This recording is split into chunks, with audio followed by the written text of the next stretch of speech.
Assalamualaikum warahmatullahi wabarakatuh. Hamdan wa syukran lillah wa salatu wassalamu ala rasulillah. Asyhadu an la ilaha illallah wa asyhadu anna muhammadar rasulullah. Allahumma shalli ala sayyidina Muhammad wa ala ali sayyidina Muhammad. Puji syukur kepada Allah Subhanahu wa taala yang telah memberikan kesehatan, kesempatan dan taufik dan hidayahnya. Salawat beserta salam pada junjungan alam Nabi besar Muhammad sallallahu alaihi wasallam. Allahumma shalli ala sayyidina Muhammad wa ala sayyidina Muhammad. Baiklah, di sini saya akan mempresentasikan hadis dakwah dengan lisan dan perbuatan. Hadis adalah salah satu dasar pengambilan hukum Islam setelah Al-Quran, sebab hadis mempunyai posisi sebagai penjelas terhadap makna-makna yang dikandung oleh teks suci tersebut.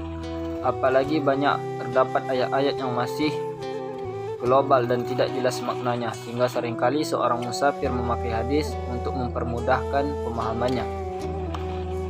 Dan selanjutnya di sini saya akan membahas hadis perkataan.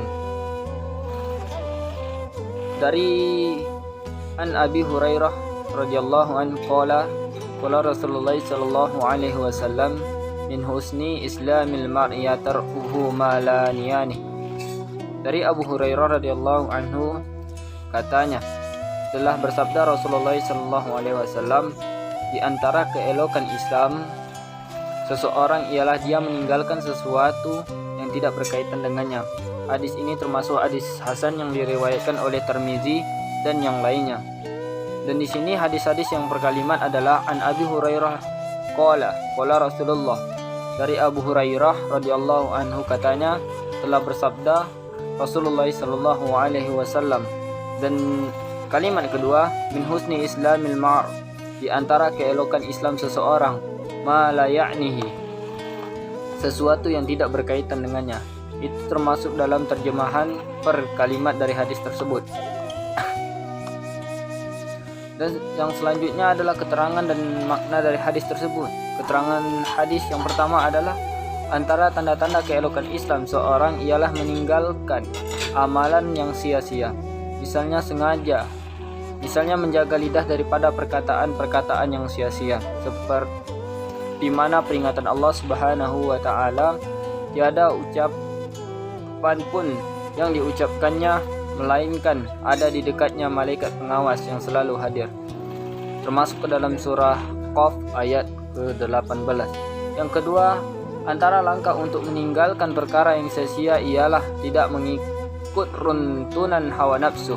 Dan yang ketiga adalah salah paham terhadap hadis ini menyebabkan sesetengah orang meninggalkan perkara yang wajib atau yang sunat atas sangkaan perkara-perkara tersebut tidak ada kaitan dengannya.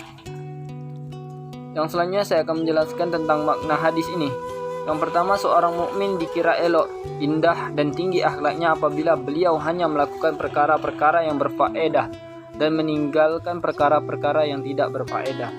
Dan yang kedua adalah antara perkara yang tidak berfaedah ialah bercakap kosong, berhibur dengan hiburan yang melalaikan, duduk-duduk di jalan-jalanan, bertandang ke rumah orang hanya untuk berbual-bual kosong tanpa niat ziarah atau tanpa ada suatu kepentingan, dan suka mengambil tahu perkara-perkara yang tidak berkaitan dengan dirinya. Yang ketiga adalah Islam sangat mengambil berat keselamatan individu. Hak seseorang individu perlu dihormati dan tidak diganggu oleh pihak yang tidak berkenaan. Islam menggalakkan suasana saling hormat menghormati dan saling memuliakan. Antara sebab yang merosotnya masyarakat ialah saling campur tangan sebahagian manusia terhadap urusan orang lain, khususnya dalam perkara yang tiada kaitan dengan mereka.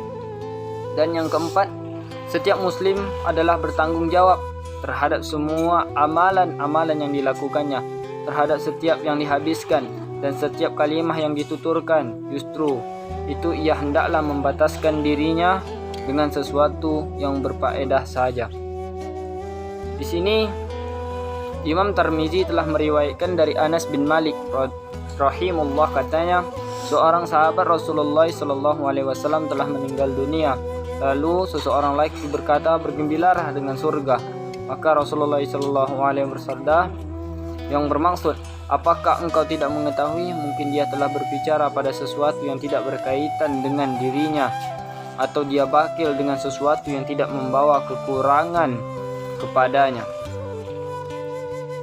Yang selanjutnya yaitu yang kelima, hati yang senantiasa sibuk dengan Allah Subhanahu wa taala, tidak memperdulikan urusan orang lain yang tidak berkenaan dengan dirinya. Dan yang keenam, kehidupan dunia di masa kini terlalu banyak perkara yang sia-sia, seperti yang berkaitan dengan hiburan, nyanyian, televisyen, komputer, kemudahan telepon bimbit dan sebagainya. Justru itu seorang muslim perlu bijaksana membuat keputusan dalam hidupnya agar mengamalkan sesuatu yang memberi faedah kepada dirinya. Dan yang kedua, saya akan menjelaskan hadis perbuatan. Di sini dari Abu Sa'id Al-Khudri radhiyallahu anhu berkata, saya mendengar Rasulullah sallallahu alaihi wasallam bersabda, siapa yang melihat kemungkaran maka rubahlah dengan tangannya, jika tidak mampu dengan tangannya rubahlah dengan lisannya, jika tidak mampu maka tolaklah dengan hatinya, dan hal tersebut adalah selemah-lemahnya iman. Diriwayatkan oleh Imam Muslim.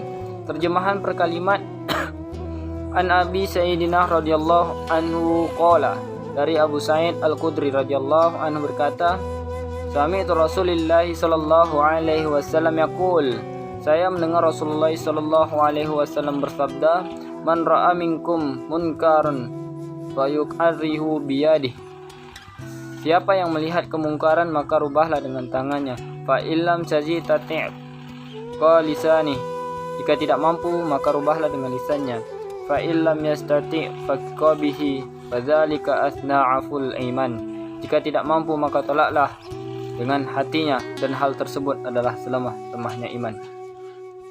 Baiklah, mungkin itu saja yang dapat saya sampaikan atas materi ini, yaitu dakwah dengan lisan dan juga perbuatan.